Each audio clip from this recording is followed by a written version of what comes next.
कहानी Valentine day से शुरू होती है। शहर में लोग अपने पार्टनर्स के साथ रोमांटिक इवनिंग बिताने के लिए तैयारी कर रहे हैं, लेकिन इसी रोमांटिक माहौल के बीच हमें पता चलता है कि पिछले कुछ सालों से वैलेंटाइन डे पर कपल्स की मिस्टीरियस तरीके से हत्या हो रही है। हर क्राइम सीन पर एक ही पहचान मिलती है, हर्ट आइज किलर, एक ऐसा मास्क किलर जिसकी आंखें दिल के शेप में चमकती है। और इस साल उसका अगला शहर है सिएटल। एक बात तो बिल्कुल साफ है, जो लोग प्यार करते हैं वो उनके पीछे हाथ धोकर पड़ जाता है। जो भी उसके रास्ते में आएगा वो उसे नहीं छोड़ेगा।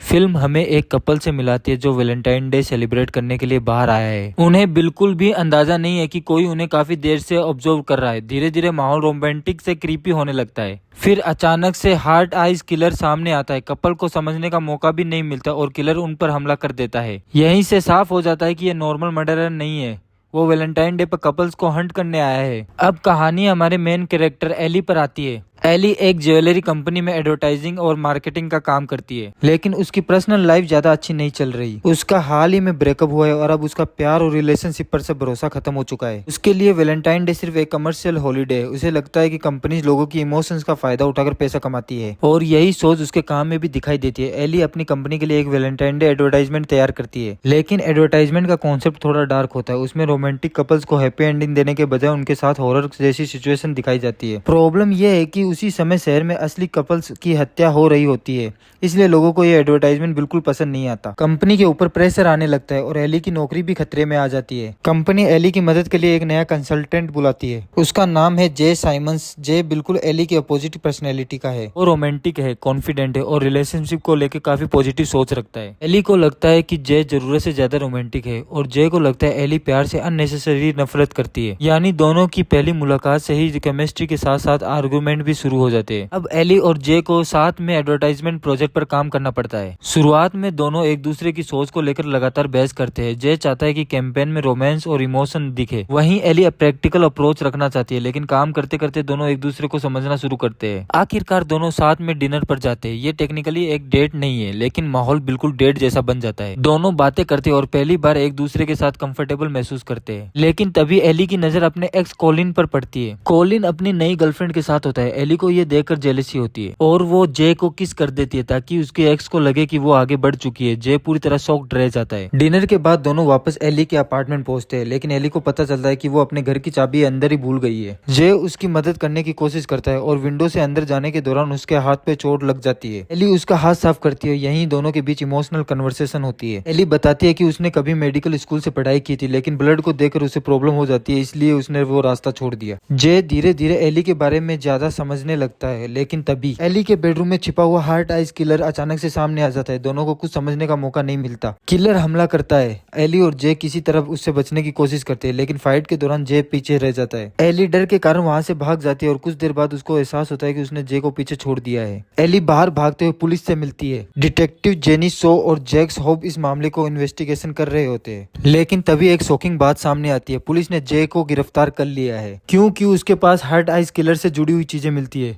इसके अलावा एक क्राइम सीन पर एक वेडिंग रिंग भी मिलती है जिस पर जेएस लिखा होता है। पुलिस को लगता है कि जेएस का मतलब जे सिमंस हो सकता है। अब जे खुद सस्पेक्ट बन जाता है। एली को विश्वास नहीं होता कि जे किलर हो सकता है। वो पुलिस स्टेशन पहुंचती है और जे के बचाव में बात करती है, लेकिन डिटेक्टिव शो का बिहेवियर थोड़ा स्ट्रेंज लगता है और वो जे से कुछ अनयूजुअल क्वेश्चंस करती है। उधर एली की मुलाकात पुलिस स्टेशन में आईटी एम्प्लॉय डेविड से होती है। डेविड काफी नॉर्मल और पोलाइट दिखाई देता है। वो एली को डेट के लिए पूछता है, लेकिन एली उसे मना कर देती है क्योंकि अभी कुछ देर पहले ही उसकी जान जाने वाली थी। उसके बाद हम देखते हैं पुलिस स्टेशन की लाइट चली जाती है और अचानक पुलिस स्टेशन में हार्ट आइज किलर हमला कर देता है। अब किसी को समझ नहीं आता कि किलर अंदर कैसे पहुंच गया। पुलिस स्टेशन में कियोस मच जाता है। एली और जे किसी तरह वहां से भागने में कामयाब होते हैं और अब दोनों को समझ आता है कि अगर उन्हें जिंदा रहना है तो उन्हें खुद इस किलर का सामना करना पड़ेगा। एली और जे भागते भागते ड्राइव इन थिएटर पहुंचते हैं। यह जगह कपल से भरी हुई है और यहीं हार्ट आइज किलर के लिए परफेक्ट हंटिंग ग्राउंड बन जाती है। कुछ ही देर में किलर वहां पहुंच जाता है। वो एक के बाद एक लोगों को टारगेट करना शुरू करता है। एली देखती है कि इनोसेंट कपल सिर्फ इसलिए मारे जा रहे हैं क्योंकि वो वैलेंटाइन डे सेलिब्रेट करने आए हैं। अब एली डिसाइड करती है कि वो भागेगी नहीं, वो जे के साथ मिलकर किलर का सामना करेगी। एली और जे हार्ट आइज किलर पर हमला करते हैं। एक ब्रूटल फाइट शुरू होती है। दोनों अपनी पूरी ताकत लगाते हैं। आखिरकार वे किलर को उसके ही वेपन से मार देते हैं। किलर जमीन पर गिर जाता है। दोनों सोचते हैं सब खत्म हो गया है, लेकिन उन्हें एक आखिरी काम करना होता है। वे किलर का मास्क हटाते हैं और अंदर एक ऐसा आदमी होता है जिसे दोनों पहचानते तक नहीं, यानी किलर की आइडेंटिटी अभी भी मिस्ट्री बनी ही रहती है। किलर के मरने के बाद एली और जे बच जाते हैं। जे एली को अपने साथ चलने के लिए कहता है, लेकिन एली अभी भी रिलेशनशिप से डर रही होती है, तो वो जे से दूरी बना लेती है। कुछ देर बाद एली को एहसास होता है कि शायद वो जे से सच में प्यार करने लगी है, लेकिन तब तक जे वहां से जा चुका होता है। एली अपनी फ्रेंड मोनिका से बात करती है। मोनिका उसे समझाती है अगर उसे जे से प्यार है तो उसे अपने डर की वजह से उसे खोना नहीं चाहिए। अब एली जे को ढूंढने निकल पड़ती है। एली जे तक पहुंचने से पहले उसके पास एक मिस्टीरियस कॉल आता है। उसे पता चलता है कि जे को किसी ने किडनैप कर लिया है और उसे बचाने के लिए किसी अबेंडेड चर्च में अकेले आना होगा। एली वहां पहुंचती है और उसके सामने हर्ट आइज किलर खड़ा होता है, लेकिन इस बार किलर अपना मास्क उतारता है और जो चेहरा सामने आता है वो है डेविड, यानी वही आईटी गाय जिसे एली पुलिस स्टेशन में मिली थी। लेकिन ट्विस्ट अभी पूरा नहीं हुआ। डेविड अकेला नहीं, उसके साथ डिटेक्टिव जेनी सो भी मिली हुई है, यानी जिस पुलिस ऑफिसर पर एली भरोसा कर रही थी वो असल में हर्ट आइज किलर की मास्टरमाइंड है। और यहाँ फिल्म बताती है कि हर्ट आइज किलर कोई एक इंसान नहीं था।